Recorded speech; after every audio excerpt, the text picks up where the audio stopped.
Oke, kita ngomongin soal seksualitas dan Islam. Dua kata yang kayaknya jarang banget ya kita bahas bareng-bareng secara terbuka.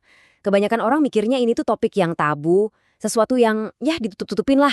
Tapi gimana kalau ternyata tradisi intelektual Islam itu justru ngebahas ini dengan sangat mendalam, sangat terbuka, dan bahkan spiritual? Jadi pertanyaan besarnya, bener nggak sih seksualitas itu tabu dalam Islam? Ini nih, kesalahpahaman yang umum banget kita dengar. Banyak yang mengira agama kita tuh malu-malu kalau udah ngomongin urusan intim. Padahal ya, kalau kita mau sedikit buka-buka lagi lembaran kitab-kitab klasik, kita bakal nemuin dunia yang sama sekali berbeda. Nah, lihat gambar ini.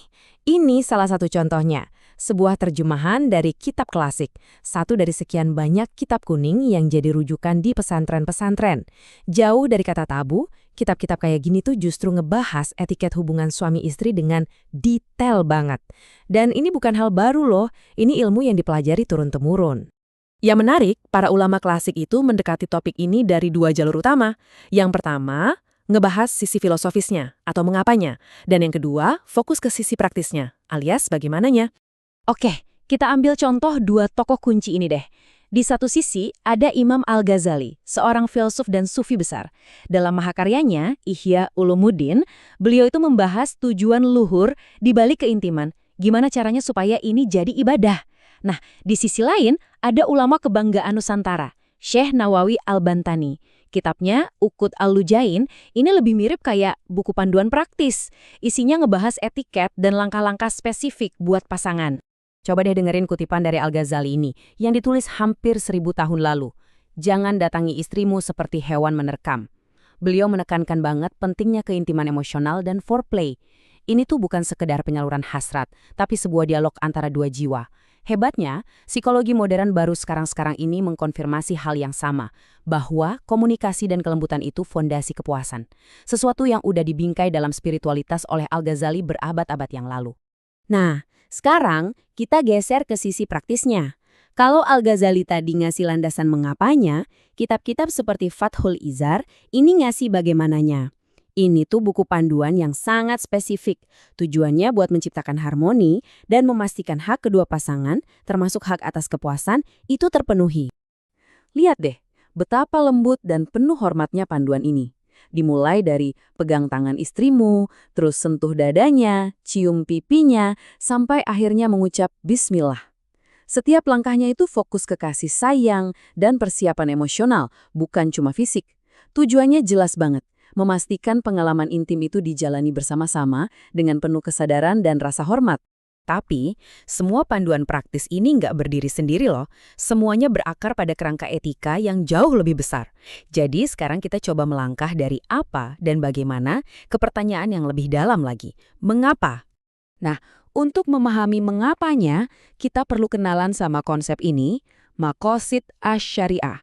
Ini adalah tujuan-tujuan luhur di balik setiap aturan dalam Islam.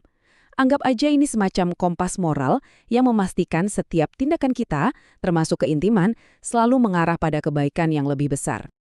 Dalam konteks seksualitas, ada beberapa tujuan utamanya. Pertama, hifz al-nasl, yaitu menjaga kelangsungan generasi. Kedua, hifz al-nafs, melindungi jiwa dan kesejahteraan setiap individu. Dan yang paling penting, membangun keluarga yang sakinah atau penuh ketenangan. Jadi keintiman itu bukan cuma buat individu, tapi juga buat kebaikan masyarakat luas. Ayat Al-Quran ini merangkum semuanya dengan sangat indah. Tujuan akhirnya itu bukan sekedar prokreasi, tapi menciptakan ikatan cinta dan ketentraman atau yang kita kenal dengan istilah sakinah.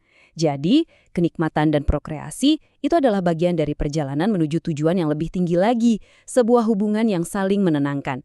Terus gimana caranya ide-ide klasik ini bisa relevan di zaman modern yang udah ngomongin soal kesetaraan dan hak?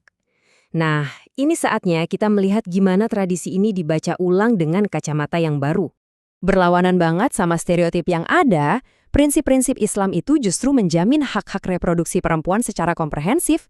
Dan ini bukan konsep barat yang diimpor loh, ini adalah hak yang berakar kuat dalam sumber-sumber hukum Islam itu sendiri. Coba kita lihat lebih detail yuk. Para ahli hukum Islam kontemporer menguraikan setidaknya 4 hak fundamental ini. Mulai dari hak memilih pasangan sampai yang sering banget terlewatkan, hak untuk menikmati keintiman, bukan cuma menjalankannya sebagai kewajiban. Kerangka ini melindungi otonomi, martabat, dan juga kesejahteraan perempuan dalam keluarga. Dan ini bukan cuma teori ya.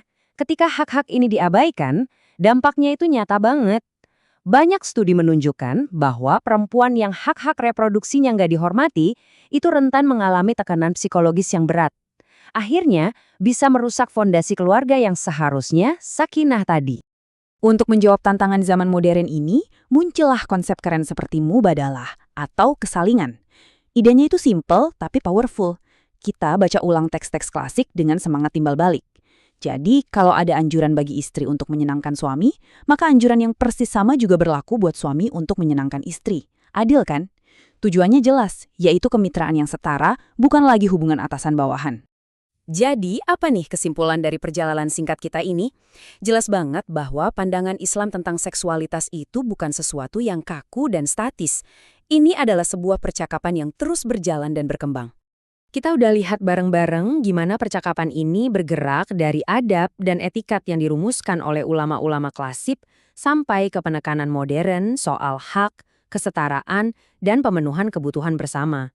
Ini bukti kalau tradisi ini terus menafsirkan ulang dirinya sendiri supaya tetap relevan dari zaman ke zaman. Dan ini membawa kita ke pertanyaan terakhir untuk kita renungkan bersama. Dengan warisan yang sekaya ini, yang menghargai spiritualitas, etiket praktis, dan juga hak-hak individu, gimana caranya kita bisa memanfaatkan semua ini hari ini? Untuk membangun pernikahan yang nggak cuma setia pada nilai-nilai agama, tapi juga benar-benar setara dan membahagiakan bagi kedua belah pihak. Coba direnungkan.